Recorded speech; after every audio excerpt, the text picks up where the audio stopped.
Chandu, the magician.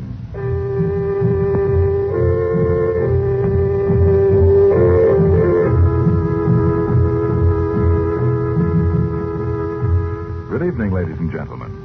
The makers of White King Granulated Soap present for your enjoyment tonight and every weekday evening at this time, Chandu, the magician. Listen, and you will travel to strange lands. You will thrill to high adventure, romance, mystery. The magic of Cairo and Baghdad and the East, with their strange secrets and mysterious ways, will hold you spellbound. And just as you will like our story, so will you like the soap we make. White King Granulated Soap. It is so easy on hands that thousands and thousands of ladies say it's just like magic. There are many tales told on the radio, but only one Chandu. There are many soaps on your grocer's counters, but none like White King. You'll love White King Granulated Soap. And when you buy White King tomorrow, save the box top and tell your friends to save White King box tops too. Now, let the play begin.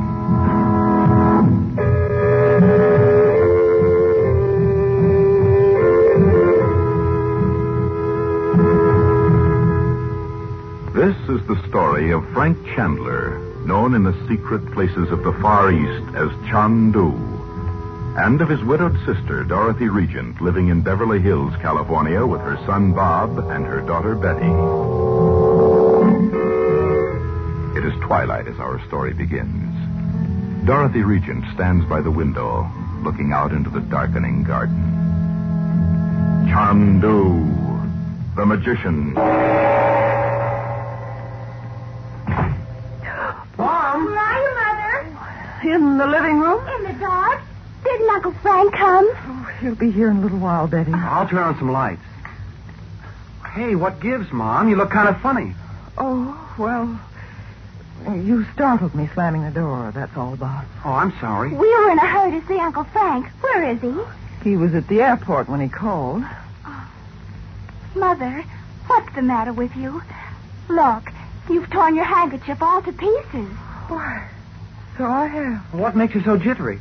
Is Uncle Frank trying to smuggle in a bunch of rubies from India? Oh, Bobby. When did Uncle Frank call you, Mother? He said his plane had just landed. He had to go through the customs, you know. Well, then what makes you think he'll be here in a few minutes? Oh, did I say that? Mother, you don't usually fall apart like this. Do you know where the airport is, Mom? Well, of course. In Burbank. Oh, no, it isn't. Not the one where Uncle Frank had to land. What? Well, it's way out in San Bernardino County. I checked on it from school this noon. All the planes from the Orient land there. But that's about 50 miles away. I know it is, Beth. Oh, look, Mom. Sit down here and tell us what's the matter. Is it just because Uncle Frank makes you remember Daddy? Oh, gee, I didn't think of that. Is that it, Mom? No. Why should it be? We know how you feel, Mother, even if we can't remember Daddy very well. Well, it's not that exactly. I might have known I couldn't keep anything from you, too. Keep what, Mother? Oh, I can't explain it. All day long, it seemed as if a storm were gathering. Right over this house.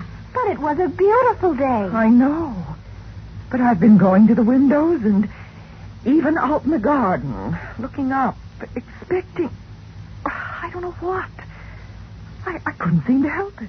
Well, I don't see why Uncle Frank coming back would make you think of a storm. I know there's no reason for it, Bob, but Mother, was Uncle Frank here when Daddy went away? Don't be a goop. You know he was in India, Betty. Wasn't he, Mom? Yes, he'd gone there from Egypt a year or so before that. Of course I wrote him when I got the news about your father. Didn't you ever hear anything about what really happened to him? To Daddy, I mean? No, dear. He just happened to sail for home on the Athenia. And when it was sunk, well, all anyone knew was that he wasn't in any of the lifeboats. Oh, I wish I knew why I should have this premonition of... I wish Uncle Frank would get here. That's what I wish. Try not to think about it, Mother. Tell us about Uncle Frank. I can't even remember what he looks like. Oh, I can't either. How old is he, Mom? He's 2 years older than I am.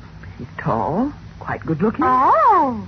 And I imagine he must be pretty brown after so many years in India. Oh, he sounds marvelous. It'll sure be good to have another man around here, you know that? What do you mean, another man? What do you think I mean? Oh, now, you two.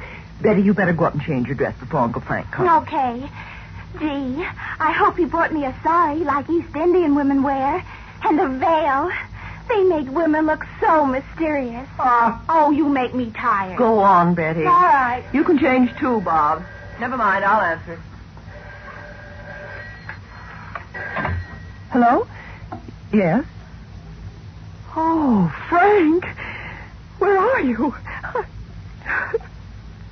Well, I can't help crying. I know there's no reason for it, but...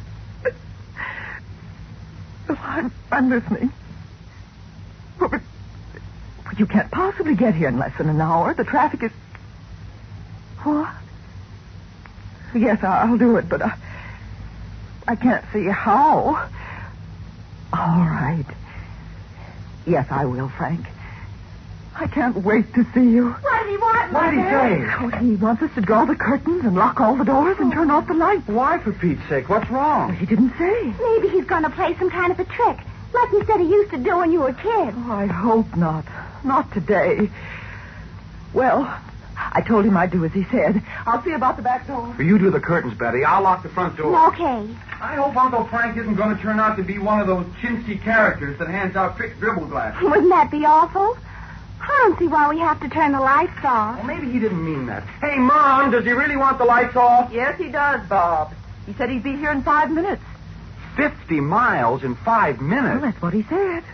So let's just sit down and wait. This better be a very hot gag. Yes. Imagine if somebody dropped in and found us sitting around in the dark like a bunch of spook hunters. Oh, Betty. I'm sorry, Mother. I didn't mean it that way. Listen. What's that? Oh, it's weird, whatever it is. Hey, do you suppose Uncle Frank is really going to... Now you may turn on the lights. Frank. Oh, Frank. Oh, you can't imagine how glad I am to see you.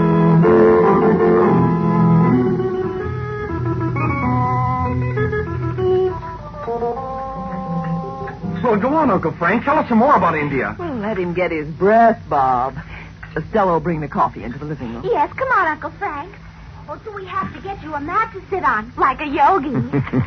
There are cigarettes in the blue box, Frank. Thanks, Dot. Mother looks a lot better since Uncle Frank came by. Yeah, I know it. What are you two plotting over there? Oh, nothing. Uncle Frank, do you know any of those fabulous Indian princes all weighted down with diamonds and rubies? I've met one or two, Betty. Did you ever shoot a tiger? Well, I wasn't in India for sport, you know, Bob. Well, did you spend all the time learning to do things like getting into houses with the doors locked? Yeah, how about that? Aren't you two overdoing this a little? Well, he still hasn't told us how he got in here, Mom. Yes, how did you do it? I'm afraid you'd find it a little hard to understand, Betty. Well, if you won't tell us, do another trick for us, huh? Make a rope stand up alone, or a rose bush grow right up in a flower pot. You know. Yes, I know. Those things are the stock and trade of every wandering fakir in India. You just wait until my luggage comes. Gee, do Oh, we do have a trick to now, wait? huh? Come on, Uncle Frank. Oh, all right. Here's a little ivory box that was given me by an Egyptian sorceress. Oh, come now, Frank. It's true, Dot. Although she was more than that. I happened along one dark night in time to save her life. In Alexandria. She said the box had occult properties. Oh, what delicate carving. Can I see it, Uncle Frank? Oh, how does it open? Just press on the front under the center of the lid. Oh, it's empty. Close the box again. And Betty, you take it and hold it between your hands. Like this? Mm-hmm. Now, Dorothy, you put your hands over hers. Why, Frank? You'll see. All right. Open the box. Oh, why, there's a ring inside now. Say, not bad, Uncle Frank. Take it out, Mother. Yes, Dot, it's for you. Well, where was the ring before when we opened the box? You wanted to see a trick, didn't you? But I don't... The ring's real, Dot. Put it Oh, on. it's beautiful. Thank you, Frank. I'm glad you like it. Oh, I do. How about another trick, yes, Uncle Frank? please do. No more of this tonight. Uncle Frank and I have all sorts of things to talk about. Oh, gee. Mother. Frank, Did you come back from India on business? Not ordinary business, Dot. There is something I have to do, though. Tonight. Oh? Bob, bring me that black bag over there, will you? You bet, sure. I didn't see this thing before. Sure is heavy. What's in it? A crystal ball. Oh, thanks. I'll put it here on the coffee table. All right, pull up your chairs, all of you. You're not serious, Frank. Indeed I am. And I'll just turn off some of the light. Again? Frank, I really don't like this. I've had the strangest feeling all day that something's going to happen, and What if it is a gag, Mother? Let's go along with it. It's no gag, Bob. All right, everybody. Look into the crystal. Look, Dot. Hey, there's that funny sound again. There's something in the crystal. It looks like clouds. It is clouds. Over a big lake. You're looking at Dal Lake in the Valley of Kashmir. In India? Honestly? Lotus flowers. What's that ahead of us there? A houseboat. And there's an old man sitting cross-legged on the deck. Who is it, Uncle Frank? Watch closely now. Oh, there's another man with his back to us, with a sun helmet on his head. Talking to the old man. Frank, it's you. The other man is you.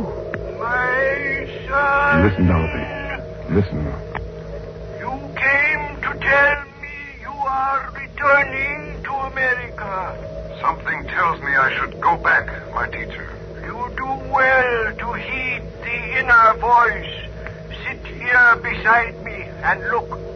Tell me what you see. Hey, he's got a crystal ball just like this one. And Uncle Frank's looking into it. What did you see, Uncle Frank? I saw this house. And you. All of you. You did? But why did you jump up like that? My son, Wait, Dot. I want you to hear this. do not fear for those you love. Have I not given you the 3 secrets? Yes, my teacher. I know them now. They should be enough. But now I give you the most precious gift. The emerald casket of the 3 times 3. But it is yours, my teacher. I need it no longer. I am going to a higher place. Take the casket and remember, there is danger in all knowledge, but in fear is the greatest peril. I know. Still, I hesitate to take the emerald. It is written that you have taken it. For countless ages it has been written, my son. Guard the secrets well. I will. And use them only for good. I'm sorry to say goodbye to you, my teacher. There is no goodbye, my son. Yet there's a shadow across the water. And an icy wind. Yes, there is, even Frank. here. I feel it, too. Hey, Mom, you're here, not over in India. I don't care what you say. I feel a cold wind on the back of my neck. What does it mean, Frank? What does it mean?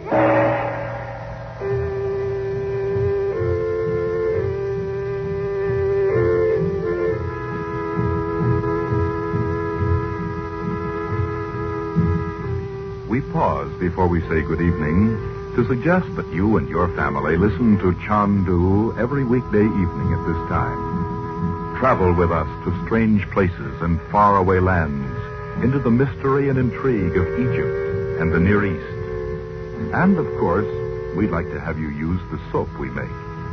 White King Granulated Soap. You'll love White King. Anything that can be washed may be washed with White King, with safety to fabrics and colors, kindness to your hands, the only hands you'll ever have. So on your radio, remember Chandu, the magician, every weekday evening at this time. And at your grocer's, remember White King Granulated Soap. No other soap is like it.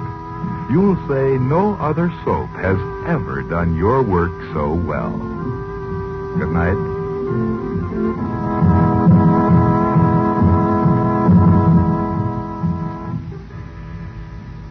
Chandu, the the Magician is based on the original radio drama created by Harry A. Earnshaw and is written by Vera Oldham. The program is produced and directed by Cyril Armbruster. Your announcer is Howard Culver. The makers of White King invite you to listen tomorrow at this time when the story resumes. Chandu, the Magician. This is the Mutual Don Lee Broadcasting System.